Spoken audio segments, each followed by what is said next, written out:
Yes, people, what's happening? Welcome back to the channel. Welcome back to another live stream and welcome to all your latest Chelsea news. And as always, there is plenty to dive into in regards to Chelsea. It's never a boring day. Enzo Maresca retains the full backing of the Chelsea board, and barring any drastic change of circumstances, they very much see him as the perfect guy to lead this project forward.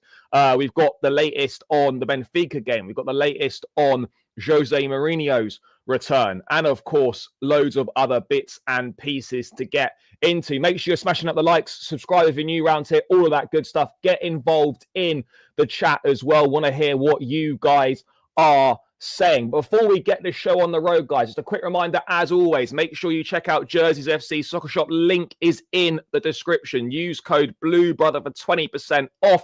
Great quality, affordable prices, names, numbers, patches, whatever you want. Make sure you grab a home shirt, away shirt, third kit, whatever you want.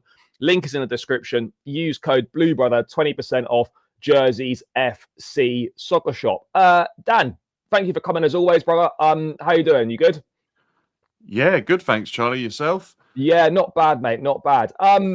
This might sound mad, but let me get this off the screen. This might sound mad, but sort of we're not even in October yet, and this already feels like quite a pivotal week in the season before this international break. Given kind of a 1 win in our last 5 in all comps, it's not been the best start to the season. I mean, it's never dull, is it? I mean, it's mad that we're here end of September, and it's like, well, this is a pivotal week in the season already. Yeah, I feel like when I see something like that come out from a club, it's almost like that old school dreaded vote of confidence from the board. And to get it at this sort of stage in a Chelsea season, I mean, I was trying to think maybe Di Matteo is one of the earliest sort of ones I can remember where it was going so wrong so early on that the board had to probably say something, but I don't even know to the exact what message come out. So my biggest concern around it is that if Maresca was to leave, I still don't think the squad would be good enough to see drastic changes for whatever manager come in. And it worries me that briefings come out like this because it makes me think somewhere in the club, someone believes that change would be useful right now because they believe the squad is good enough. And I'm not sure, to be honest with you. Yeah, I agree. I mean, it's a strange one, you know. Obviously, we all know how this game works. You all know, particularly at Chelsea, you know, you're only ever a few poor results away from that external pressure being piled on. You know, people talking about managerial changes and whatnot. That is part and parcel of signing up to become Chelsea manager. A few bad results, and the pressure's very much on. The pressure's always on at the end of the day, but it feels strange after. You know, yeah, look, Maresca's not done well in the last couple of games in terms of management against Man United, management against Brighton, you know, and fair cop for the criticism there. But generally speaking, when we look back at what he's done at his time at the club, he overachieved last season by getting Champions League and winning 2 trophies. And then it seems to me that a lot of people have got very short memories that just 6 games into the season, not even at the end of September, that suddenly all of that counts for absolutely nothing.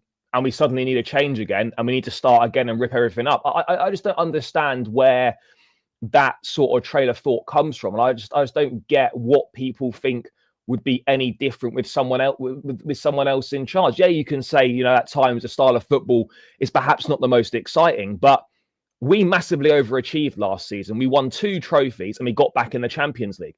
I'm not really sure what more people were wanting.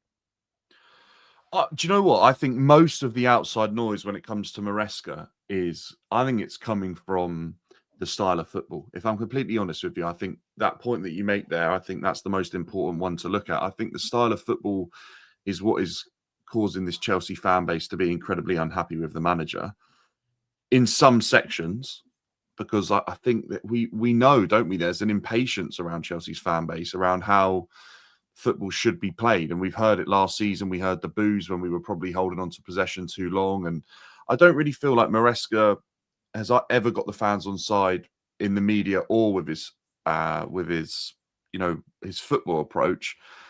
And when that happens, I think you get the noise. And then I think that causes these statements to come out. But to be honest with you, I think the job he did last season, I wasn't sure when we appointed him, but I was pretty happy with where we were at the end of last season. I felt like he learnt some lessons, he adapted, he changed when he had to get results, and I felt like we were sort of growing and moving in the right direction. This season, look, it's not been a great start, but there's definitely been some other factors that have caused him issues that are probably out of his control. Yeah, I would agree. But you know what? The style of football thing's an interesting one, right? Because when you're winning, no one cares about it. You know, that's the reality. Or, you know, you put up with it because you're winning. I think we have to be honest. Like, when Chelsea have not generally played like amazing football over the years. Don't get me wrong. Some of the title winning sides was brilliant football. 04, 05, Mourinho, 05, 06, some of the best football. The football under Conte when we won the league was great. Ancelotti, we were free flowing, free scoring and whatnot. But those were very different times. And the game has changed a little bit now. We don't have that level of experience in the squad, that level of quality, that level of those level of match winners. The league is a lot more competitive than it used to be. And the game's evolved now. You know, the way that the game's played, it's a lot more tactical. There's a lot more. I don't want to say there was a lack of thought in the game back then, but it seems to be a lot more analytical now. There seems to be a lot more thought going into it, perhaps than before. You know, before felt like not basic, but it was very much, you know, patterns of play, tactics and stuff perhaps didn't play as big a role, and you would just go out there and try and get the job done. I don't know, because sometimes you watch us play, right? For example, Club World Cup final game, and you're just like, wow, you know, that's amazing. You know, we played some good games last season. Nottingham Forest away was a good result. You know, we ground results out. We played some decent football towards the back end of last season. I don't know if people have got this unrealistic expectation that every single game you're going to play amazing football. You're just not. I almost feel that some people with the style of play argument would rather lose playing well than win not playing well. It almost feels that way, you know. And look, I get it. You know, are you there to be entertained? Or are you there to win?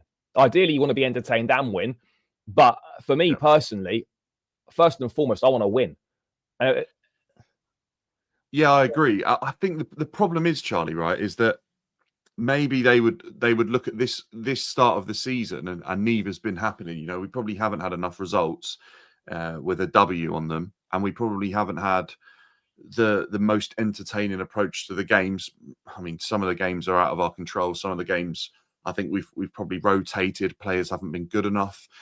I don't know if there's a hangover off the Club World Cup as well. We've got injury problems. I don't think, you know, if it was a perfect start to the season where everyone was fit, we weren't having these red cards and things weren't going great, then I could really understand the immediate pressure being applied. But I think people are, like we were saying, I think people have sort of raised expectation levels over the summer to probably an unfair height. And I don't think they're going to be met, because really, I don't think too much changed. I don't think anyone come in that drastically takes the team to another level. My frustration with the football is there sometimes when I think that a little bit could be done either from the manager or some of the other players, rather than just Cole Palmer, could take the game by the scruff of the neck and do it themselves, right? And I think sometimes the manager probably has to push some of the players a little bit more to do that, or we have to go and sign more than just Cole Palmer who have the ability to do that. I think Esteval potentially could be a player like that in the future, but I think that's where frustration comes from in the fan base sometimes. But, you know, I saw a stat, we've only lost, I think, 4 or 5 games, and they've been with red cards or something like that. I mean, it's an interesting point, right? And do you think there's been a major overreaction to this start to the season? Look, it's not what we wanted, right? And it's not good enough from a Chelsea perspective. But do you think when you actually take a step back and you look at it in a bigger picture, do you actually think that perhaps this is a little bit of an overreaction? You know, let me just bring this up on the screen so I don't have to, so people can see. I'm not going to, this is a massive chunk of text. I'm not going to go through it all, but the head coach is not under any pressure despite a relatively disappointing start to the season. Chelsea have only lost 5 times in 6 months and had a man sent off in 4 of those defeats. The only game they have lost since April, and it's 11v11 for the whole match, was away at Bayern earlier this month. Do we think when we look at the context of these results, right? And look, of course, you can frame an argument in a way to support what you want to say. Do we feel that maybe the reaction is a bit much? It's gone too far from certain people? Because look, ultimately, we've had a man sent off in 4 of those 5 defeats in the last 6 months. Yes, Maresca could manage better with 10 men. We discussed that. And actually, in the presser himself, he's admitted that he's learning and he needs to do better with 10 men. So fair play for him for acknowledging that. But do you think the reaction is a bit much? Yeah, maybe a little bit. I think it's, like I say, I'll reiterate the point. I think the reaction is where it's at this stage in the season because of winning the Club World Cup. Probably not so much the Conference League. I think the Club World Cup put Chelsea and the players on a pedestal that they might not deserve to be on just yet. And I think they've fallen from it, or we've had a reality check pretty quickly. And then they either believe that, the manager's not good enough because the players are good enough to beat PSG, or I think you need to look a little bit more into that game, that game is more of an anomaly. We don't play like that every game. PSG definitely don't play like that every game. So actually, you'd suggest that we had a really good day and PSG had an off day. And that's probably why we managed to have such a convincing game. So I personally think that if the squad had been improved drastically over the summer and we were at this point, I think the criticism might be fair. I don't think he's helped himself in certain games with a team selection and probably some substitutions and the way he's thought about going down to 10 men against certain teams. We know that's not right. But I think that if the team was drastically different and we were in 10th where we are in the Prem, I'd probably say the criticism might be fair, but we haven't drastically improved the squad. So why should it be as strong as it is from some corners? I think there's reason to be disappointed for sure. Maresca has to do better. What I like about him is I think he's come out a couple of times now and, sort of owned up to his mistakes. And I think we knew appointing him that he'd be an inexperienced manager that's here to learn as well as the players being inexperienced. So I'd give him time to turn it around right now. I would. Yeah, I agree. I mean, the fact that this is even a conversation is kind of baffling to me. I mean, we discussed this backstage before we went live.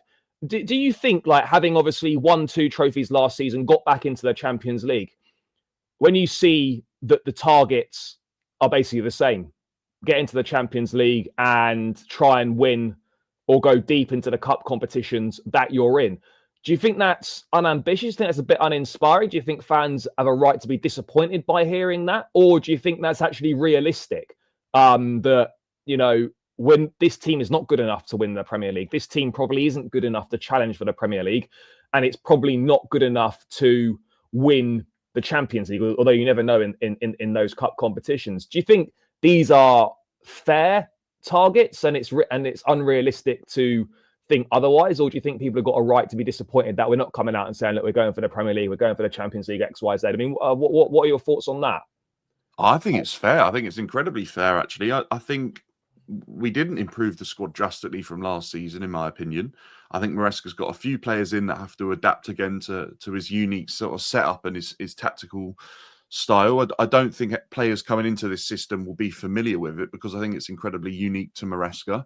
So I think that always takes a little bit of time. I think we've definitely not got a squad that can compete against the likes of Liverpool. We haven't spent in the same way Liverpool have and brought in those additions. We haven't done as Arsenal have. We haven't done as what Man City have as well. And we probably didn't have a squad that was as good as Manchester City. So we're below those 3 teams for sure. I think this season, my expectations were not too dissimilar to what's been asked of Maresca. I think I'd like to see us stay in the top 4 a little bit more consistently than what we did last season, where we spent a little bit of time out of it. But, look pretty solid in the sense that we belong there. That's how I'd like to say that come the end of the season, that we managed to stick in around the top 4 for the majority of the season, look like we're a Champions League team, do well enough in that competition, probably, aim for the quarterfinals and sort of try and navigate our way through that. That would be really good. And I think try and win a domestic trophy. I don't think that's unrealistic. And I think that's probably what's been asked of him. He probably didn't do well enough in our domestic competitions in the cup last Yeah, season. that was a big problem last season for me. How easily we went out the domestic cups. And I kind of, I felt a little bit like that against Lincoln, right? I wondered whether or not there was a sort of disregard for that game. I know it's Lincoln, but I think we sort of, I think Maresca, that's the one thing I'll say with Maresca is I think sometimes he will underestimate an opponent with his squad selection and then have to maybe adjust it at half time. I feel like we've seen that quite a few times from him, and I feel like that's something he probably could do better at. But yeah, I think he needs to have a similar season, show that we're progressing, show that we're moving in the right direction, and add silverware again. I think that's what he needs to do. I don't think that's unrealistic. And at the moment, we should be looking to build solid foundations for a club that can continue to fight over the next 5 to 10 years with the sort of signings we've made. Yeah, no, bro, I agree.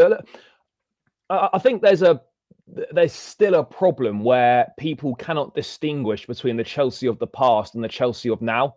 Yeah, they are not the same. Just to be very clear, it's not. We're not the same. We're not that same team anymore. Okay, and so it's not about settling. The standards are always to win everything you're in and to be as far up the Premier League table as possible. But you've also got to be realistic about it as well and look at what you've got at your disposal and realize that we will try our best, but it is unrealistic for this team to win the Premier League title because it's not good enough.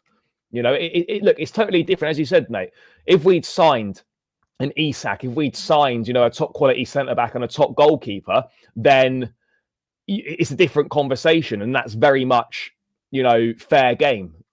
But yes, of course, we want to win the title and you want to challenge and we want to be there. But you've also got to accept that we are not there because we don't have a good enough squad, because we've not invested well enough and in the right areas in the transfer windows. There's not ambitions haven't been lowered, expectations haven't been lowered. The expectations are always the same, but there also has got to be a realization that you're not good enough to reach those expectations, and that's what people I feel are struggling to understand.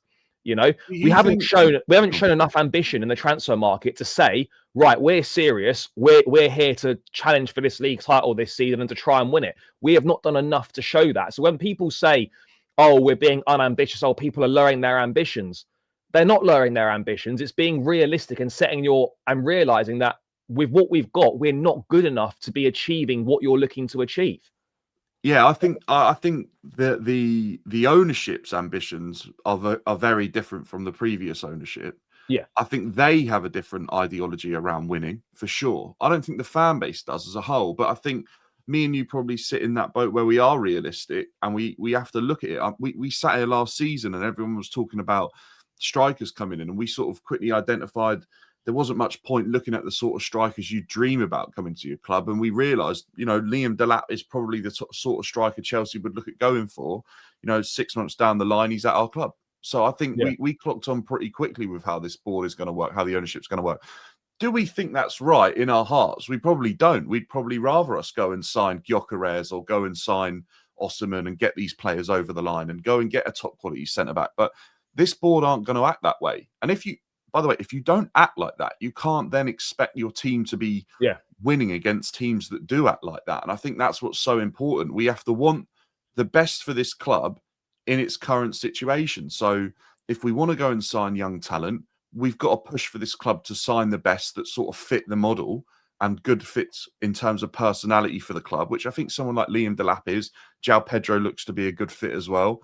We've got to push for the club to go and make signings like that. We've got to push for the manager to do the absolute best that he can with the squad of players that he's got. And we've got to push for this club to be at, the highest point it can be without being like unrealistic. Because if we all sat here and said, oh, this club won the Club World Cup, so why can't it win the league? And then you compare the squads against teams that probably will win the league this season, we're nowhere near it. So we'll just be, we'll be dreaming and being unrealistic, and other fan bases get ridiculed for that, by the way. And I don't think that's what we are, to be honest with you. I think we're quite serious with what our team is. But I look at top four I look at our team. I think we can get this team into top 4 this season with some changes from how the start of the season's been. Yeah, no, bro. Look, the squad's more than good enough to finish in the top 4. Absolutely. But the reality is that it's not good enough to do much else. And it doesn't matter who the manager is. It doesn't matter at all. You could have anyone in there. This squad is not winning a Premier League as it is right now, with the gaps in the key areas. So it's not defeatist to say that this squad is not a title challenging squad. It's called being realistic. If people want to say it's defeatist, then fine. But it's not.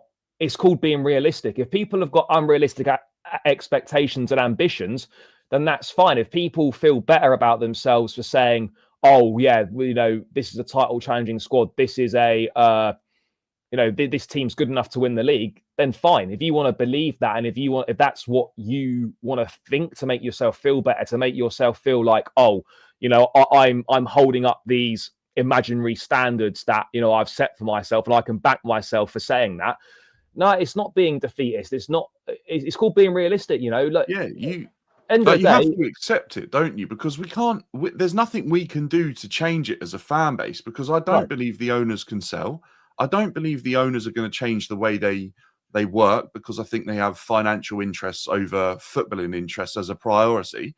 And I don't believe, unless there's like a real push and a taste for winning silverware after the Club World Cup, I don't think they're going to change the sporting directors and the way they work, to be honest with you. So as a fan base, what can we do? My standards will always be that Chelsea should be doing better than what they are, because I grew up in an era where we did do better than this. So why should it have ever changed? But I don't understand what we can do as a fan base. You can sit here and say, oh, we should be winning the league. We should. Yeah, of course we should. We should. There's no doubt about it. But our ownership and the current model probably isn't going to allow us to do that. So what can we do? Yeah, no, bro, I absolutely agree with you. And, this idea, look, ownership's not going anywhere. The sporting directors aren't going anywhere.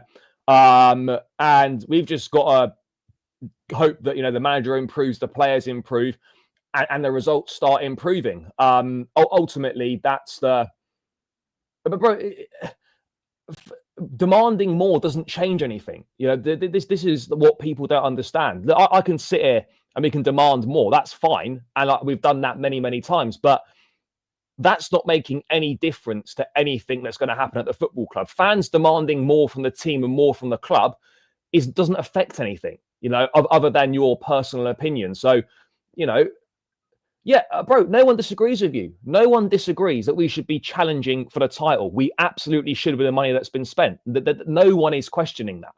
No one's questioning that whatsoever.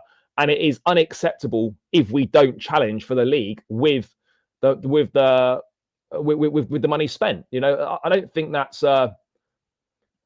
Look, I didn't have unrealistic standards. They've been ambitious because they spent a lot of money, right? That is being ambitious in to a certain extent. That's being ambitious. Whether obviously the money has not been the allocation of funds has been poor. We can all admit that. Do they prioritize trophies? It is so hard to tell. Sometimes it doesn't feel like it all the time. One point on that, Charlie. They hadn't won any trophies until this summer, basically. That's just gone. So they didn't actually have a taste for what it felt like to win trophies. Sometimes it takes winning that first trophy to realize how good it feels to then want to win more. I think we saw that as a fan base, didn't we? We won a few trophies here and there, but it really elevated to another level once Jose won that first League Cup. It was like, wow, go and win the league now. And I think we're sort of seeing a repeat off the back of this Club World Cup that's like, hang on, that felt so good. Go and win more. And it'll be, if the owners felt the same as the fan base did a little bit off the back of that Club World Cup, maybe we see a slight shift. But before we won anything, I don't think there was like a real push to go and win trophies, to be honest with you. No, I think that's fair. And look, the sustainability point is an interesting one, right? Because I think football's massively changed, by the way, in this instance, right? Whether people like it or not, FFP, other stuff, like all that sort of financial fair play and all that. I can't remember the other bit is. It's gone now. But all that stuff is becoming so much more important right now. Sustainability in football is massive. In terms of lowering wages, in terms of being sustainable from a financial point of view, that is massive in a football club. And fans don't like to hear that. Fans don't want to be seeing those sorts of things, but that is the reality of the situation now. You have got to manage your finances in a far more careful position because of how big an impact these sorts of things have, the FFP and these financial restrictions. Obviously, the UEFA sanctions are our fault. They're self-inflicted because we broke the rules. But generally speaking, the financial situation within the game, you've got to be so careful now. You've got to be so careful now. And that really does come into a lot of thinking with how football clubs operate. And I get it. Fans don't want to hear that, but that's the reality, and it unfortunately can't be ignored. You do need to be pretty sustainable as a business model. The days of going out and spending hundreds of millions of pounds on players and not worrying about any restrictions, they're long gone. They are long gone. And I don't think enough people realise that. If you want to do that, right, you have to do almost what Liverpool did, where you spend. Yeah, you abstain from spending for a few seasons to really put yourself in a position. And by the way, Liverpool's earnings are massive because of the size of club that they've been for decades now. So they are able to do that and then have this sort of window where they're able to bring in a serious amount of players that are at a real top level and spend huge amounts of money. The only reason Chelsea have been able to spend the money that we've done and put ourselves at the top of the list is because of how quickly we've moved players on as well. We've kept the books ticking over, that we've been bringing money in constantly, which allows us to spend. And it's that high volume approach, isn't it? That if we keep bringing in players and churning them out for profit, one or two will eventually fit the system, stick in the squad, like, Cole Palmer, João Pedro, those players added into the spine of your Enzos, your Casados, and you keep building a squad. And that's what I think Chelsea's approach will be. Yeah, no, I definitely agree on that point, 100%. But bro, yeah, we might have outlaid 300 mil, but we bought in over 300 million player sales, so that our actual spend in the summer was very, very minimal. But this is not an accounting show, but the spend in the summer was very, very minimal. Yeah, a lot of problems are self-inflicted. I 100% agree on that. I mean, just quickly to round out this Maresca section before we move on to some of the press conference stuff, because it actually was pretty good from him. Yeah. Just to clarify, guys, in the last 6 months, we've lost 5 games, and in 4 of those games, we had red cards. So the only game we lost without a red was the game against Bayern, which we made 3 mistakes, which we basically gifted all of their goals, and we played pretty well up to that point. And yet, people are still calling for the manager to go. That's a bit of a mad one. But we're going to move on from there. We're going to move on to some of the press conference comments. Guys, make sure you're smashing the like button. There's over 100 in the building. We're only on 47 likes, which is piss poor, people. Come on, smash the like button. Get this up to 100 likes. Should be light work, guys. It does really help me out. So please make sure you are doing that. Please make sure you're doing it. So yeah, run those likes up and subscribe if you're new. This is pleasing to hear. And this was a better press conference from Maresca. And it's good to hear. After reviewing the last 2 games, Man United and Brighton, I could have done better probably in terms of decisions, no doubt. For me, it's like a learning process to play with 10 players. It's not something normal. Unfortunately for us, it's happened 2 times. I mean, not that he needs to explain himself, not that he needs to come out and say these things, but it's quite pleasing to hear that he's learning and there's an acknowledgement that, you know what? Yeah, I probably did get things wrong. Yeah, I agree. That's what I want to see from a manager. And this is why actually a few times now I've said I actually quite like the guy, because I think it takes a certain level of person to come out and admit that in the position that you're in as Chelsea manager. I mean, a lot of managers will die on their sword, say they didn't make a mistake. I think we knew hiring him, he's going to be inexperienced. The real question is, again, you go back to the direction of the club and where it's heading, is should Chelsea really be employing a guy that's learning on the job? I don't know if that fits in with my aims for the club. But I do like the fact he's willing to own up to it.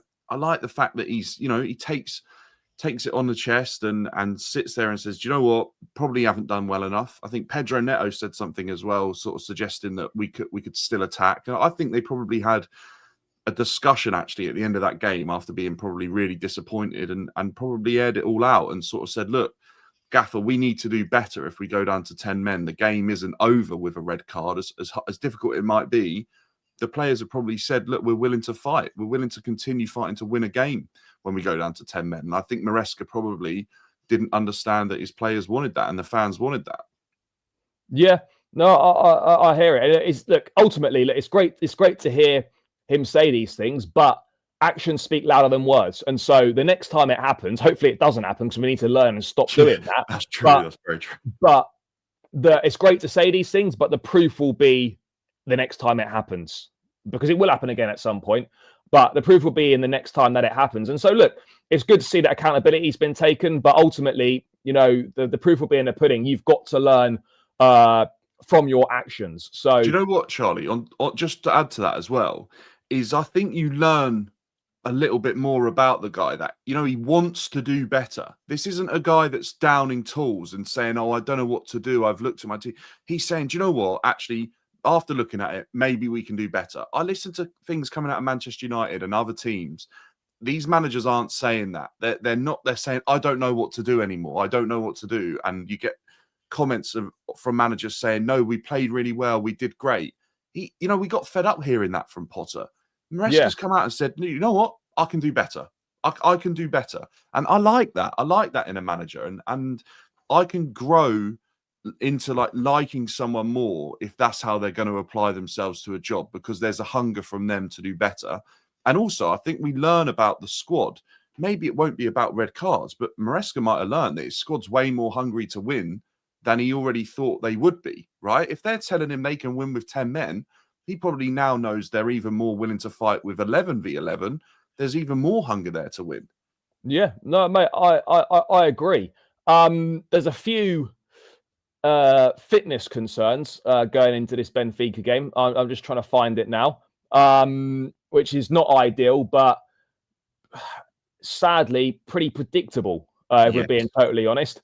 Maresca saying that we have unfortunately many players out because of injury. This afternoon we'll assess Caicedo, Joao Pedro and Andre Santos. They are all players with some small problems. We will see if they are available. Now, of course, they could easily come through this and it won't be an issue at all. But, mate, how concerned are you by the fact that we're dropping like flies pretty quick and it seems like we're managing certain players on a game-by-game basis?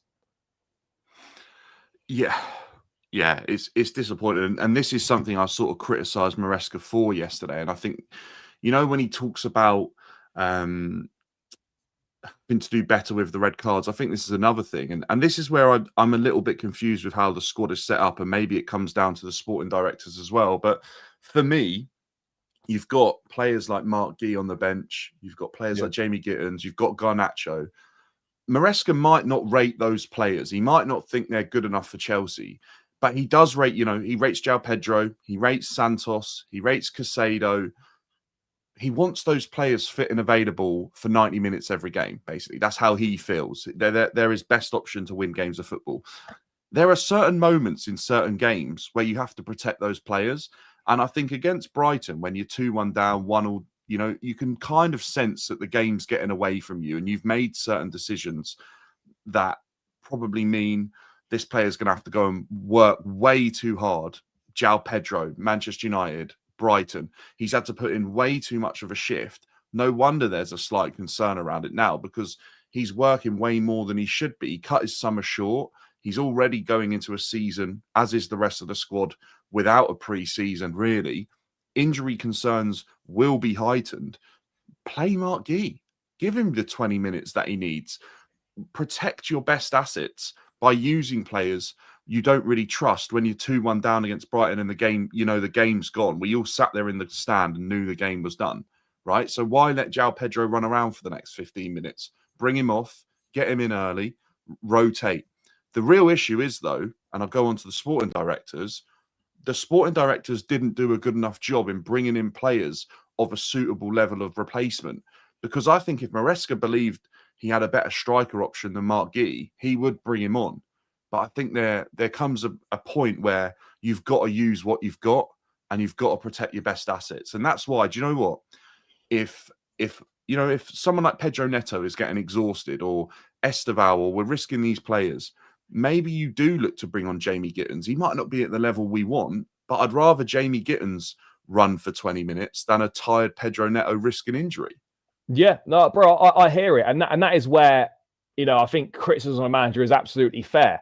Whether you like the players you've got at your disposal or not is beside the point now. The time for that conversation is not now, and it's certainly not in public. Look, you've made your point maybe over the last couple of games that you're not happy with them, but you've got these guys, you need to use them, because otherwise we're going to run these players into the ground. Joao Pedro shouldn't have played as much football as he has done. Yeah. Caicedo, should he? Look, we need to use him, but again, obviously, I know Asugu's gone down injured, and that's not ideal. That was kind of the replacement, but that's why Romeo Lavia coming back is so big now, so big for him, because there is maybe an opportunity to give Caicedo a rest, but you know what's going to happen here, and it's going to be the inevitable. Joao Pedro will get injured pretty soon.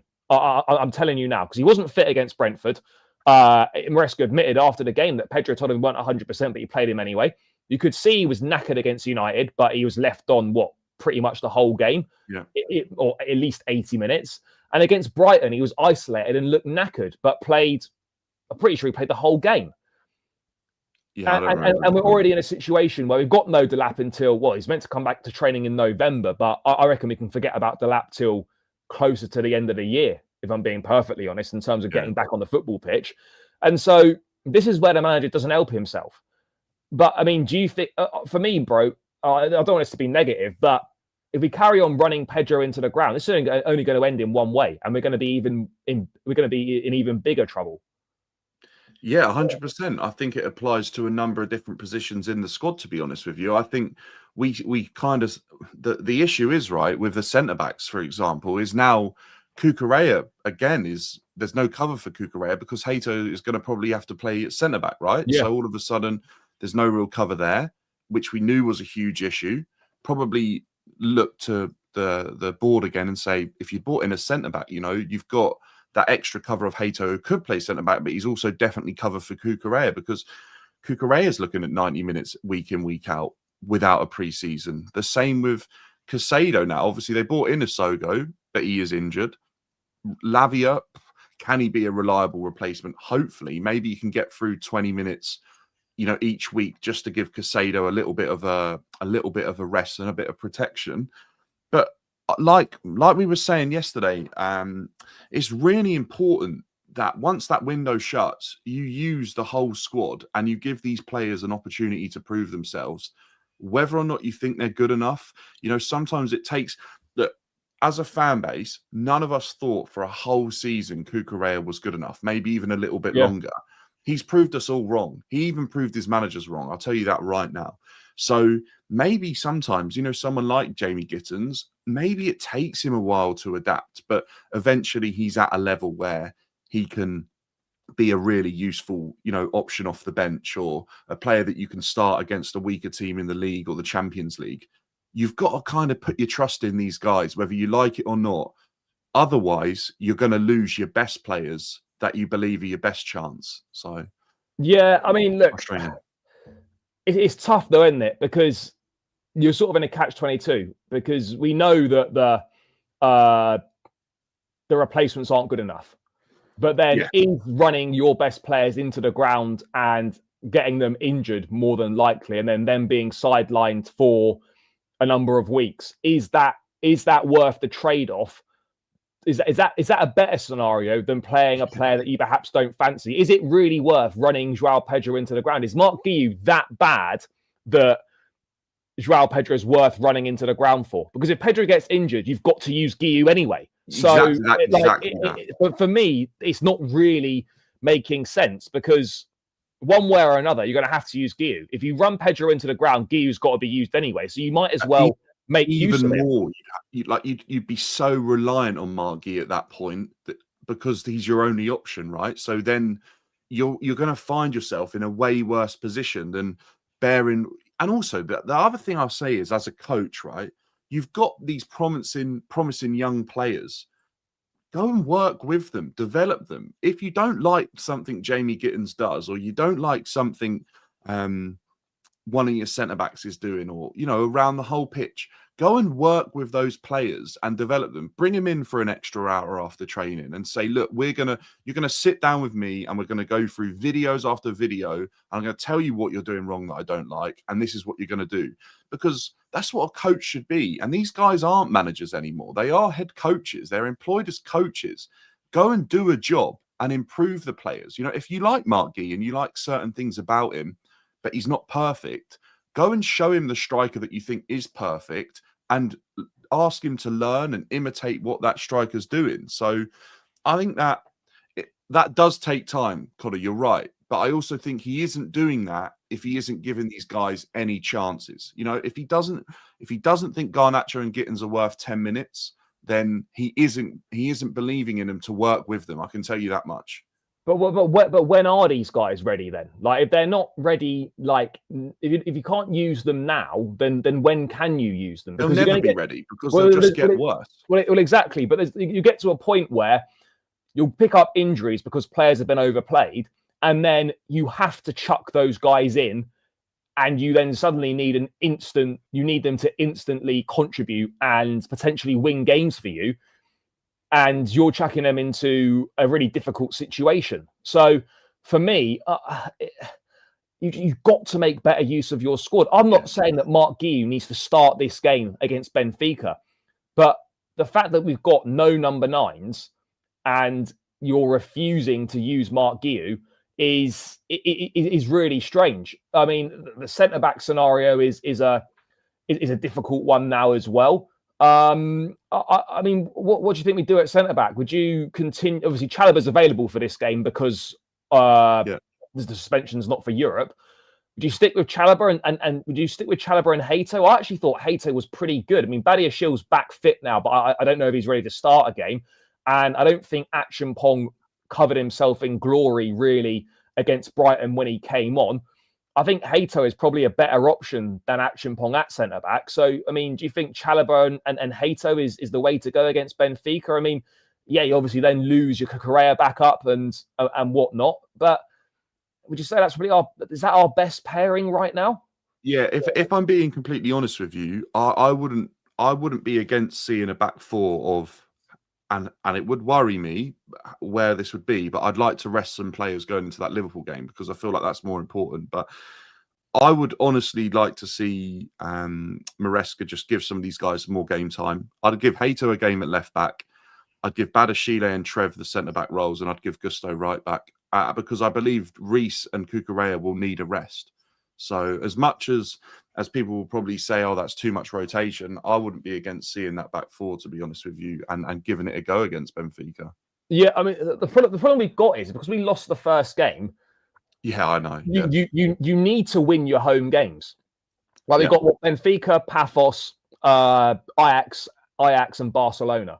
Barcelona is going to be really tough, right? If we're being brutally honest, it's going to be pretty tough to beat Barcelona. Benfica, Paphos, and Ajax, we have to win those games. And so I get it. We are going to have to make some changes, but we've already seen the quality we've got to rotate with is not really good enough to manage these games. But you've got to protect Reece and Cucurella, haven't you? I agree, mate. But the problem is, though, like if we rotate them, is what we've got is that good enough to get results in these games? That's the problem. Like in the Conference League, it was fine. Europa League, it would be fine. But we're the big boys now. We're playing Champions League football. If you've not got top quality rotation options, you are going to struggle because you are coming up against the best teams in Europe's best leagues. And so that for me is where we're already seeing after one round of rotation from Brentford to Bayern, where the options that we've got in the squad, they're not up to speed right now. They're not, but okay, they're not. The only way they ever will be up to speed is by playing games. Agreed. And learning and being put in those scenarios to learn, especially if they're young. The only way I mean, look, like we were just saying, if you don't protect a Reece James and you don't protect a Cucurella, you'll end up having to play Hato, Achimpong, Gusto right back every week in, week out. I'd rather give Gusto a game against a team I know that are worse in Benfica, who are third in the Portuguese league, than I would against Liverpool, against, you know, the type of players they've got. I'd rather Reece James ready, fit and firing as many minutes in his tank as possible. The same with Cucurella, because they're against some of the best attacking players in the league, right? Whereas I don't think that the same can be said about Benfica's attack. I think it's probably the strength in their side, yes, but that maybe the sporting directors believe these players are good enough to rotate in, hence why they haven't brought in better additions. So the only way they learn is by seeing these guys in action and realizing whether or not they're good enough. Maybe that's the only way these guys learn. Yeah, look. So at the end of the day, you've just got to chuck them in. Like there's never going to be a perfect time. You know, you've got this squad, and as we've said, whether you like it or not, you need to use it. And not using it is going to cause you even bigger problems in the long run, because those players that you're running into the ground and not rotating will pick up injuries and will miss a number of games. And then suddenly you've got to rely on guys that have barely played any minutes, and you've then got to expect like an instant contribution from them, which is very unrealistic and puts those players in an unfair position. So yeah, just. But then wouldn't you rather, like, this is it, right? This is what fans need to see, is that as much as we might not rate Badiashile, if Badiashile's going to be playing against Liverpool, you'd rather him get more minutes in the tank against Benfica, and then he might feel more confident in himself. If Benoit doesn't play against Benfica and then he gets thrown in the deep end against Liverpool because then they declare him to be ready for that game, there's a high chance that he's not sharp enough going into that Liverpool game. You know, you give him that extra week of playing in a game that's like Benfica, it brings him up to speed a little bit quicker in my eyes. I think the same with Hato, the same with Gusto. Like maybe Gusto, we've seen Gusto look great. Even Lavia as well. He looked what, sorry? Even Lavia as well. Yeah, Lavia, exactly. And you can move up the pitch and look at players like Gittins, because I want Chelsea to fight on all fronts this season and do as best as they can, right? So I want players like Badiashile, Gusto, Gittins, Garnacho to feel valued and to feel confident that they can help this Chelsea team to something too. Because if you bring up the base level of the squad, you can then push for more. Yeah. It won't be if these players are ready and these players have played against Benfica, Wolves in the League Cup all of a sudden doesn't feel like intimidating to bring these rotation options in if they got through Benfica, right? Do you think there's a chance, right, that he plays the centre-back pairing tomorrow night that are going to play on Saturday against Liverpool? Because, yeah, it might be tempting to play Trev because he's not available on Saturday. But if you're going to use a partnership that haven't played together, and then the first time they play together is against Liverpool, which is going to be which would be pretty tough and a bit of a shock, to me, it might make more sense to play the centre-back pairing you're going to play on Saturday, play that tomorrow night. Who do you think that is? Badiashile, Hato? I think it probably is. Yeah, maybe then. I don't think Achimpong is ready, but then Badiashile would need to play tomorrow night to then really be ready for Liverpool. Bro, I agree with you. I think it probably is Hato and Badiashile to play would be against Liverpool. And it would make sense to play that pairing tomorrow night, surely, so they can get some minutes together and get used to playing with each other. Because if you put a centre-back pairing together with one player who's pretty inexperienced and another who's just come back from a while out injured, that's a big ask. Surely it would make sense to stick the centre-back pairing tomorrow night, use that same pairing against Liverpool. Yeah, I hear that too. I do hear that. I think there needs to be a good amount of rotation for this Benfica game. As much as I believe it's important to win, I think players are at the point now where the last couple of games have been incredibly tough. And I'm not saying it has to be Conference League rotation, by the way, but there needs to be 5 or 6 rotations for key players. Leave them on the bench. If you've got to bring them on to get you out of trouble, that might be what you do. But I think you give some of these guys an opportunity to play and see what they're about. Let them learn the team a little bit more. Like you said, give these guys game times. If they're going to be playing against Liverpool, let them play with each other, let them learn each other's games, because other fixtures are going to be coming around thick and fast, and we've got to make sure that we've got a whole squad that's ready to fight, especially if injuries are going to keep cropping up. No, I agree, mate. I mean, it's two massive games. What game do you think's bigger, Benfica or Liverpool? Like, if you could only win one of those games, which one are you picking to win? Liverpool. Yeah, I really think. I think if Maresca can beat Liverpool, I think that quietens down a lot of noise for him. I think it reiterates that this squad is possible of beating the best teams in the league. I really think he should be trying to win both, to be honest with you. I do think that Liverpool game is going to be incredibly tough, especially with the defence we're going to have to use. But for me, if we could get something against Liverpool, then I think that would be absolutely massive, to be honest. So that would be, if I scaled in terms of importance, that's why I'd probably say I'd be more open to rotating players for Benfica. But I do believe that, I look at Benfica's squad and I look at what we've got, and I believe our rotated team is still probably on par to have a good game against Benfica. I still think it could. I don't think it's worse than Benfica's first team. No, I would agree. Look, Benfica are decent and they got players that can cause problems, but this is not a team that we should be fearing. This is not a team where you look at and you think, oh, Jesus, this is going to be a really, really tough game. This is not like Barcelona coming to Stamford Bridge and they come in November. This is very much a winnable game. This is a game where we should be able to make changes, and the changes that we make should be good enough to beat what is in front of us. I mean, the problem we've got, though, is if we weren't to beat Benfica, you're already 2 games in to 8 games, and you might have 1 point. You might have 0 or 1 points after 2 games. That then puts massive pressure on a difficult trip to Azerbaijan. That puts big pressure on going to Naples, which is a very tough place to go. Big pressure on going to Atalanta.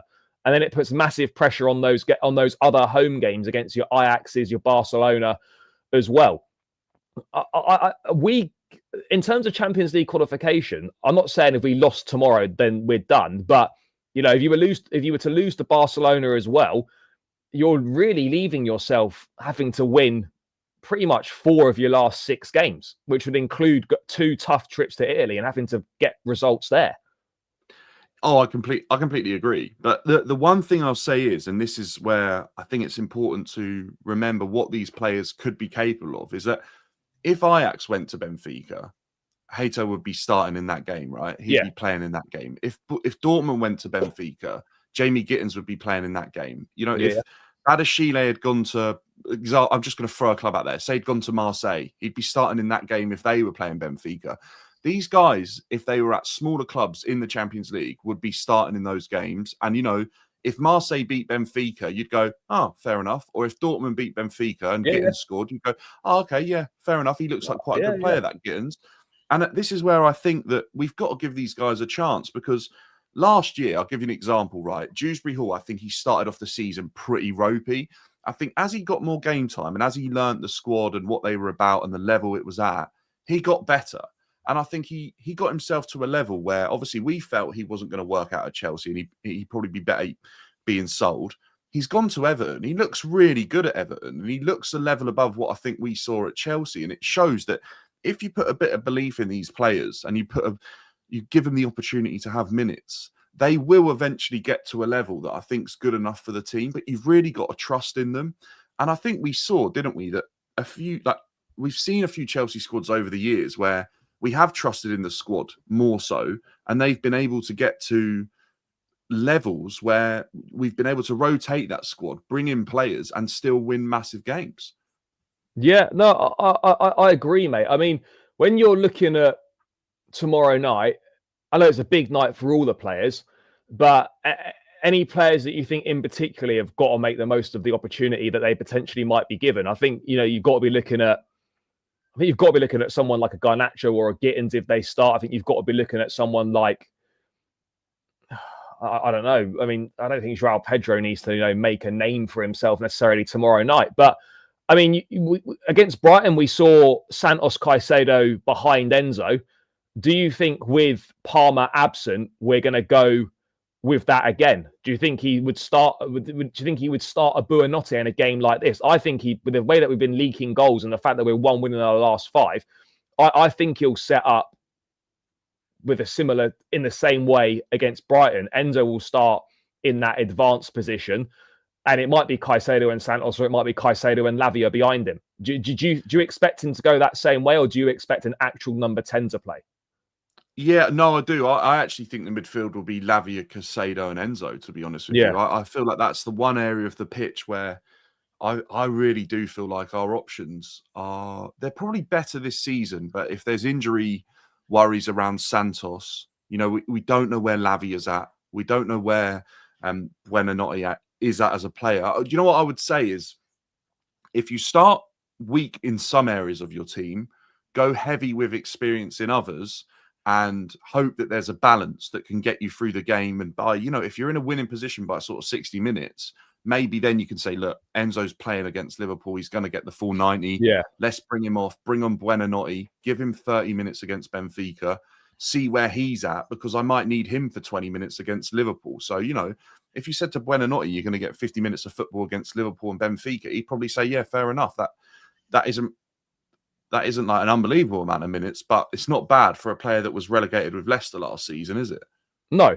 But bro, we didn't lose 3-1 because of the way that we set up. We didn't lose 3-1 because of our tactics. We didn't lose 3-1 because of the starting 11. We lost 3-1 because of our decisions after the red card and because we can't defend properly. That's why we lost that game. First half, we absolutely dominated Brighton, really up until 70 minutes. We dominated them. But then once the equaliser went in, there was only ever going to be one result. And I actually think the way that we set up was pretty good. It definitely suits Enzo much better.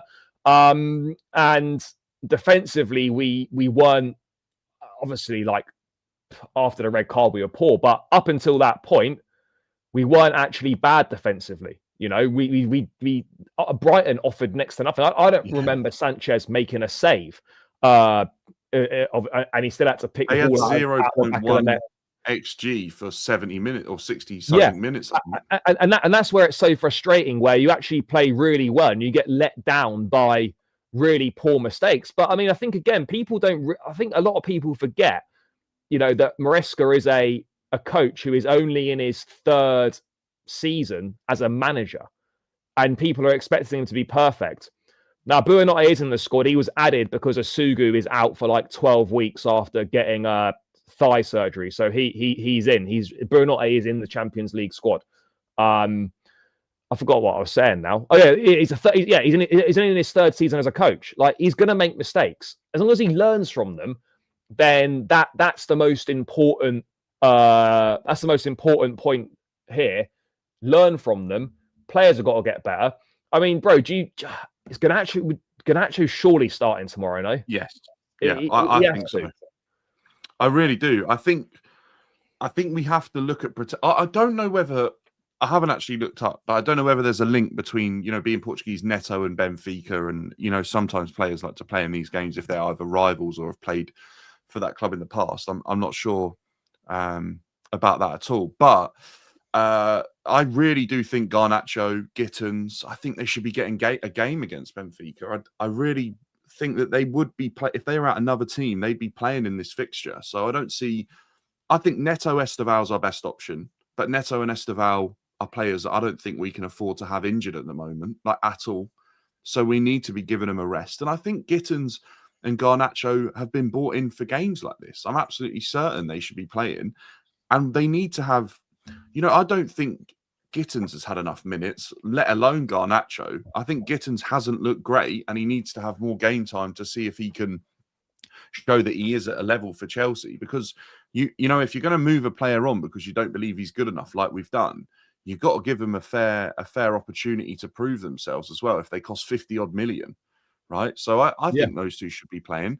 I think if João Pedro was fit and he could play, and I would probably start him. I'd probably be weak in the defense, because I think we will be, and I think we'll probably be rotating with the wide players. But if you can keep the midfield pretty strong, I think if you can keep that central area in the midfield and the attack strong, you can rotate a little bit with the wide players and the defenders. I mean, potentially.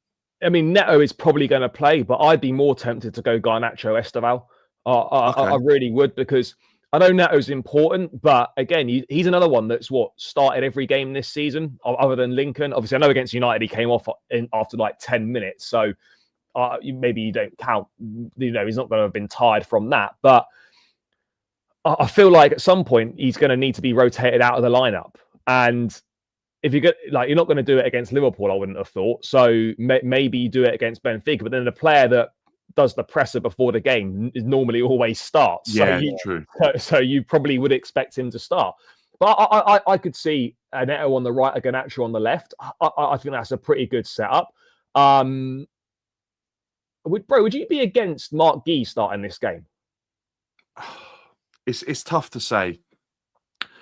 Yeah, I probably would be, but if someone said to me that João Pedro's at 40-50% and he needs a rest, I'd say, do you know what? You just start who you've got. Just play if it's maybe Neto starts up front. I don't know. Maybe that's an or George or Mark Guy. I'm not entirely sure. I know you made a really good point yesterday that they are probably trying to get Mark Guy to avoid minutes so they can send him on loan in January. But yeah, it's possible. Yeah, look, if it means that a player's going to be playing and they're risking an injury, I'd play Mark Guy. I'd play Tyreek George. I was more thinking of playing a centre forward like a Guy or a George if it means you could play João Pedro in the 10. Okay, yeah. Well, I mean, Pedro. Looking at it from that point of view, like if João Pedro's fit, maybe you play him in the 10 and then you go with a Guy or a George or whatever, or you could play a Pedro Neto as a bit of a false 9, and you have maybe just a bit of a different dynamic. You could play an Enzo and a Caicedo 2 in midfield, maybe. I don't know. But I hate the one thing I'll say is I hate the fact that, and Maresca probably does too, he probably hates the fact that he looks at his rotation options and it is Mark Guy and Tyreek George. And, it is the centre-backs that we're talking about. I would hate that too if I was a manager, especially when I'm in the sort of places that I am where winning is very important. But I think you've got to go with it. I think you've got to rotate and give some of these guys the opportunity, and you've got to see what they're about. And I mean, Mark Guy did okay, didn't he, in the Conference League? I'm not saying if you play level, though, isn't it now? Yeah, it is. It is. But it goes back to what we've said. You've got to make use of what you've got, and so at some point or another, you're going to have to use these players. So I don't like. There's no better time than the present to be doing that. But again, all this exposes is that we left ourselves massively short in the summer, and people thought that the summer was way better than it actually was. João Pedro is not injured. He's just him, Caicedo and Santos are going to be assessed this afternoon. There's obviously an open training session at Cobham, so they'll be assessed there. I imagine they'll probably be fine, but you just never know. I suspect they'll be fine. This is where I think it's crazy, right, Charlie, with sort of allowing someone like Jackson to go with ease and not much management around it. Because like Nicholas Jackson, had the scenario played out like this, would be getting game time at Chelsea. Oh, right, bro, he'd be getting way more minutes now than he would be than he's at Bayern. I don't even think he's playing much at Bayern. I mean, he got to start the other. I don't know if it was last weekend. Yeah, he started. I think he started the game after they beat us. He started that game there. Otherwise, bro, I think he's barely played. And it's mate, do you think something more happened in that regard? Like for him being adamant that he didn't want to play for Chelsea anymore? Surely, because right now, let's be real, bro, he would have started pretty much every game since the lapse injury. Yeah, you would have played Pedro as a 10 with Jackson as the 9. Or like if Jackson was pushed down the pecking order and Pedro was playing 10 or whatever, or playing 9, Jackson would play in this game. Pedro rotate. It just gives you that extra option to rotate that isn't Mark Guy, right? Mark Guy is out on loan. Probably Jackson stays. I don't think that situation was managed well. Maybe Nicholas Jackson isn't the right type of player to fill that job as a third choice striker or second choice striker, whatever. I do think actually in hindsight, if he was to look back at it, he'd go, oh, was it worth it? Because I think I'd rather be playing for Chelsea where I knew I could score goals than, go to Bayern Munich and just be a complete understudy to the best striker in the Well, I world. mean, he played 45 minutes against Hamburg, he played 62 minutes against Hoffenheim, and he played 12 minutes against Werder Bremen. So, I mean, he started 1 out of 3 league games, and he played what, 5 minutes against us. Yeah. He's not playing much. No, he would have had, imagine he was playing for us, right? He probably would have had a couple of 90 minutes, probably would have been looking at 90 minutes against, or, 80, 90 minutes against Benfica. Yeah. Might not have played the Liverpool game, but, he would have been an option to come off the bench. I think it's crazy. Whatever conversation happened between Nicholas Jackson and Chelsea, it didn't go very well, obviously, because he's no longer at the club. But I think ultimately, we said this a couple of weeks ago, they realised pretty quickly that they'd messed up with how many people they'd allowed to leave the club in the summer in attacking positions. Yeah. And they announced omega-3 games into the season, which sent Strasbourg fans into uproar against Blue Coat. Yeah. So they realised straight away, and you were saying they'll probably bring Omega in January if they can, because they know we're sort of desperate for that extra bit. I think them announcing that deal very much showed that we left ourselves short here. Let's try and do some damage limitation here, and try and get some support back on side. Where we'll announce this now, bro. We should have signed that. We knew Jackson was leaving back at the Club World Cup. Yeah. Why was Omega not signed this summer? And he could have sent Mark Guy to Strasbourg for the season. Why were those decisions not made? Do you think, Charlie, that they even predicted this scenario? Or do you think they went, we've got cover in that area, our squad's good enough? Do you think they ever even thought that this scenario would arise? Because I think me and you discussed it, that these scenarios can come up so easily. They can literally be 1 or 2 players get injured and all of a sudden it's panic stations, right? Do you think they ever discussed this scenario being possible, or do you think they'd felt like they'd done a good job? I mean, look, it might have come up, but I think the reality is the proof is in their actions, and they obviously felt that what they had was enough, and they felt what they had was good enough as well. And that, for me, would be the concerning thing, is that the directors have looked at the situation and thought, we don't need anything else, and the other options we've got are good enough.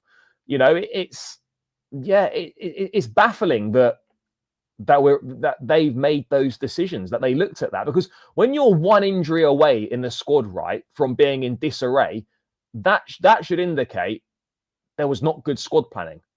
Yeah. And so, you should never be 1 injury away from a major problem. Mark Guy. Yeah. And so that's a problem. I mean, look, again, bro, just to quickly, again, this is a situation when you talk about, I don't want to say jumping the gun or anything, but Jackson would be playing more right now.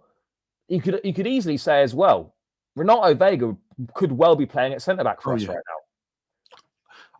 To be honest, I don't know. I find both of these incredibly strange, because I think Vega, I don't know if they viewed him purely as profit. That I felt like he looked good for us whenever he played. I don't really know what happened there. So I can't comment on what happened, but I do think, yes, he would be a solution right now to be playing. What I will say, though, with Vega's move is I do think for him to move to Villarreal, wasn't it? I think that's a way smarter move than Jackson going to Bayern Munich, because I think at least for Vega's own personal development, he's going to be playing there. I don't think it was a club record signing. Yeah, exactly right. And I think he's a good player. I really do. I just don't know if Chelsea thought he was something else, or they didn't like his... Sometimes stuff happens in the background where they don't like a certain conversation they have with a player, or they see something they don't like and they think, right, look, they're not going to fit. They're not a good person to have around. Let's move them on. Now, we don't know how Vega was reacting to not playing, do we? He might have felt like he was good enough to play week in, week out. Because I think if I was a player that had come into Chelsea and I was seeing Badiashile get game time and he really was pretty poor, I'd sort of look at it and go, I'm better than him. I should be a level above him in the pecking order. Or Cucurella's getting played 90 minutes week in, week out, and I can do a shift at left back. But I don't know how the discussions went. I don't know what happened. But yeah, I agree. He'd be a better option to have at centre back right now. And he was versatile as well. He could play in a number of positions. Yeah, exactly. But I mean, look, these things are great with hindsight, but it's funny how Yeah. things work out where players move on, and actually it sort of works out where if they'd stayed, they actually would have got minutes and they would have played, a decent chunk of football. It's just the way it goes, unfortunately. But look, there's no denying it. We are short in the key areas again, and it's just so frustrating when you're trying to move forward as a team and you just keep ignoring the areas that need to be improved. Like that for me is just like it's just baffling. I just don't get it. It's we're letting the manager down. We're capping what this team is capable of achieving, and it's just a real shame. But I mean, bro, how important? I started with this question, so we can kind of close with it. How important do you think in the course of this season these two games are? I said the other day that I actually think they could define Maresca's future at Chelsea, to be honest with you, because I think if he loses both these games and it goes horribly wrong, I think it'll be incredibly difficult with the pressure that's being applied at the moment from sections of the fan base, that it would be very, very difficult to come back from. But at the same time, if he wins them and he gets some good results, I think it quietens down all the noise and Yeah. it's continue as normal. I think when the pressure's on you like this, the next couple of fixtures can absolutely swing the momentum of your future, basically. Yeah. Yeah. Look, I wouldn't say it was season defining, but yeah. Look, two L's or a couple of draws. Basically, if we win neither of these games, then the noise is just going to get louder. Yeah. Whether then the club can put out all the stuff they want. A lot of fans can say that they believe in the manager, they want the manager to stay. That's fine, because I think a lot of fans do think that. But it's a results-driven business, and the longer you keep not getting positive results for, then the harder it becomes to defend. Obviously, there's got to be context to the results. If we get more red cards or whatever, then it's slightly different. But there's only so long that you can put up with seriously bad results. And so winning, whatever people think of you, winning is really the only answer.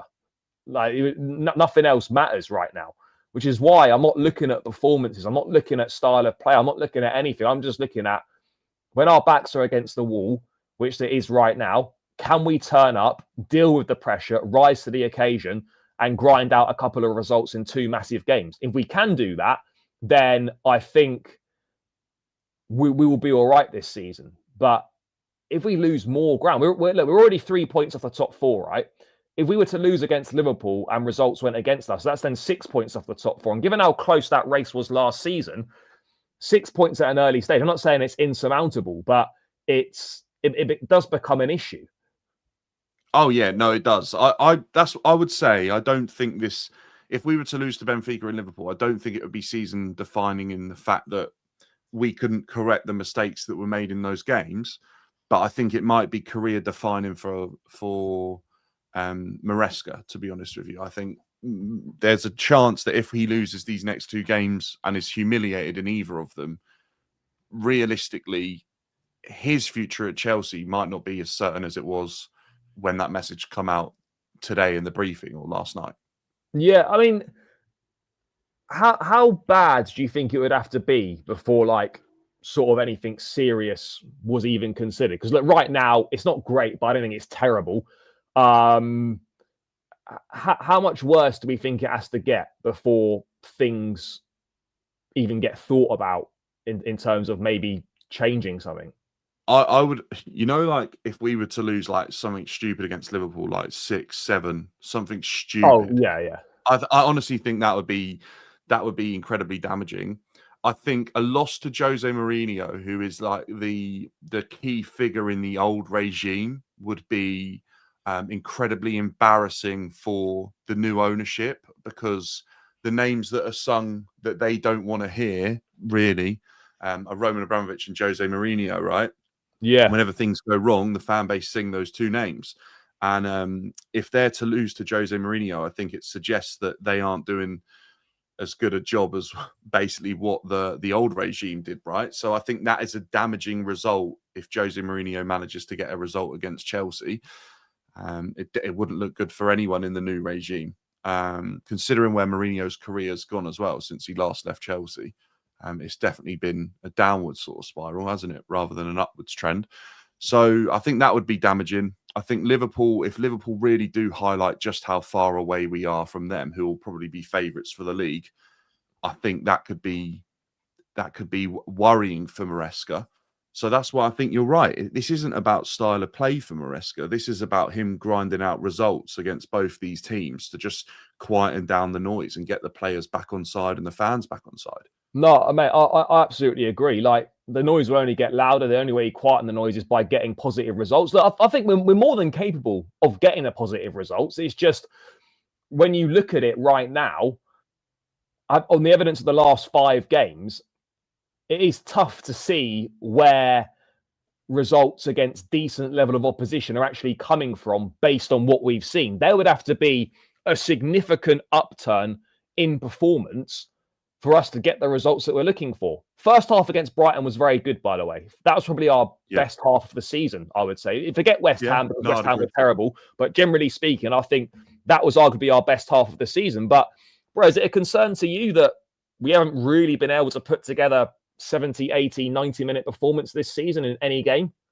Yeah, I feel like our best moments this season have been in, very short spells. I think that Brighton game would have been absolutely fine had Trevor not got sent off. I've got to be honest with you. I agree. It would have been absolutely fine. I think we would have got through that. I don't know if we would have kept a clean sheet, but Brighton really weren't offering much. But I think we would have got a couple more goals, to be honest with you. So, yeah, disappointing for sure. I think it really is. I also think Manchester United, I know it's incredibly hard to say what might have happened with the way it went, but I don't think we would have struggled in that game either. I think if we could have had 11v11, we would have beat United quite comfortably. As much as our record might not suggest against them, I don't think they were very good even when we were down to 10 men, or they eventually went to 10v10. I don't think they looked very good at all.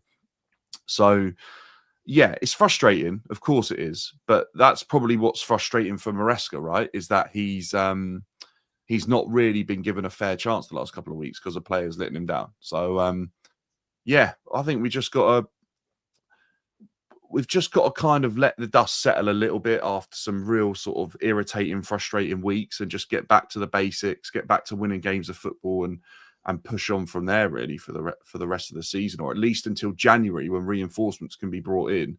Yeah, I think when you look at the fixture list, like you said, it's about making the most of the squad that we've got and getting results where we can, right? If you put on the back burner your style of football for 4 months, and like you did at the end of last season, and probably got results, it's worth doing to, 1, protect your career, 2, to make sure your team are in a good position. And then you can sort of say, look, we do need reinforcements in January if we want to change the way we're playing.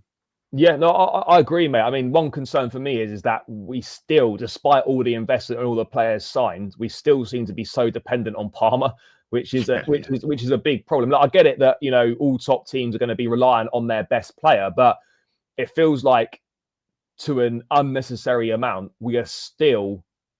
I don't want to say we're Cole Palmer FC, but it's not far off it, and that in itself is a problem, and that in itself highlights that other players have got to step up on a much more consistent basis. Too many players, I feel like, are going through the motions right now. They may be turning up and giving a performance 1 in 3, 1 in 4 games, when we need that 1 in 2. We need strong levels of performance, and to still be so reliant on one player and still, at times not really look like we know what we're doing on the pitch without Palmer is a bit of a concern. I don't look at the team when Palmer's not playing and think there's someone here that can make something happen out of nothing and can just, drag us to results. Yeah. The one player that sort of stood out to me in recent games, I don't think he's been able to do that as of yet, but I think Esteval looks like the sort of player that's got that about him. I think we saw him get the ball on the halfway line the other day, put it through the player's legs and drive from the halfway line to work. I think he got a corner in there. Yeah, exactly right. And I think a slightly more mature Esteval probably gets something out of that. He probably gets a bit of end product, a goal, or gets the assist, because there was about 2 or 3 players waiting in the box as well. I think we see Neto. We spoke about him heavily yesterday. He has moments, but he definitely needs more. If we could rely on Neto for more output, it would be, we'd be looking at an unbelievable player, to be honest. So, yeah, we do. We need players that have got more of that I'll do it myself mentality, just to sort of get on the ball, go against what. There's that quote, isn't there, which doesn't ever look good for Maresca, but he said, I'd had enough of passing it side to side, and I thought the next time I get the ball, I'm just going to do it. And that's exactly what Palmer did in that situation. I think as much as it's key to respect the manager at times, having the sort of rebellious nature that Palmer does is what makes him the brilliant, applauded player that he is. So, having the extra bit of ability to do that is really key. And I think we've got players that could be that. You've just got to kind of work on their mentality to do so. No, I agree, mate. I agree. Last thing, bro, score prediction tomorrow night. Obviously, Jose comes back. Football, I don't want to say football's scripted, but the way things are going right now, you wouldn't bet against him turning up and fucking winning. But, what are we thinking score-wise? I think 2-2. I feel like it could be a draw. Yeah, I'm not sure. I hope that it isn't. I think they've got some good players, Benfica, but I think we've got players that can affect the game too. I don't know where we are with injuries. Maresca and Chelsea need a win so desperately in this game, though. We really do. But I think what people forget sometimes with score predictions is that isn't the result I want, by the way. It's just something that I feel could happen. But yeah, you're right. You'd definitely rather Benfica come into the bridge without Jose as their manager, for sure. No, you absolutely would. Look, I don't think we're keeping a clean sheet. I think we've got enough to scrape by, but that requires us to make no stupid mistakes. And there's no guarantees that we're not going to do that, because we've made stupid mistakes in every one of the last 5 games. So I think we can win 2-1, but I think it's going to be a tough game. I think it could get quite nervy tomorrow night, and I'd hate to think what the atmosphere would be like in the ground if we go a goal down early on, for example. So yeah, I'm backing us. I believe in us, and I think we can turn this round. But I don't even want to think about what would happen if we don't win this game. It could be a problem. But yeah, guys, we're going to round this one out here. A big up to everyone for tuning in. Make sure you smash the like button, subscribe if you're new around here. Chat, we're only 9 likes away from 100. We should be well past that, but for some reason we're not. So please smash that like button on the way out. Get this to 100 likes ASAP. 9 more likes. There's plenty of you in here who haven't smashed that like button, so run up those likes, guys. Subscribe if you're new around here as well. Edging ever closer towards 20k, so make sure you do subscribe. Dan, thanks for your time as always, brother. Pleasure to catch up. Let the people know where to find you. Yeah, pleasure being on, Charlie. I thought that was a really good chat, actually, and it was good to see everyone in the chat as well, letting us know their thoughts. But at BDB Dan on all the socials, YouTube, TikTok, and at Stamford Bridge when I can. Yeah. Guys, make sure you check it out. Loads of great content over there. Channel will be tagged in the title, so just click it. Show Dan some love. Big up, guys, for supporting. I'll be back tomorrow, probably, with some more general chats. Make sure you stay tuned in for that one. And, of course, we'll be at the game as well. So, yeah, guys, loads of content coming. Enjoy the rest of your Monday afternoon. Smash the like, subscribe, up the Chelsea, and we're out.